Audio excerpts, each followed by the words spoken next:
About 20 years ago, my go-to kitchen tool was an 8-inch chef's knife.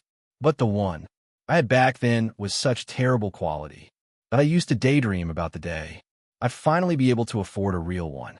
So when I landed my first professional job and finally got my finances in a good place, I figured it was time to treat myself to that long-awaited upgrade. I waited for a sale, then made my way to the department store. At the time, the store had this older gentleman, kind of there, in-house knife expert, who handled the high-end selection. I spent a little while chatting with him about the different brands and models, and while I was still deciding, he went on a break. A younger employee from another section stepped in to cover for him.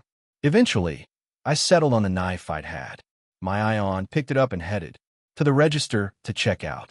The knife I chose normally sold for close to $200, but with the sale, it was around $140. But then the young guy at the counter rang it up and said, "That'll be $40. I blinked. "Wait, what did you say?" Without skipping a beat, he repeated, "$40. I replied, "I don't think that's correct." So he pulled out a price list, pointed to an item, and said, "See, it's $40.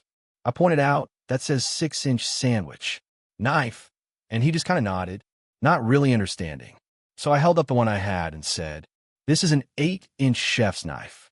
I was just about to help him find the right price when he held up his hand in this dismissive, cut-you-off kind of way and said, "Ma'am, these knives are high-end. If you're after something cheaper, try that section over there."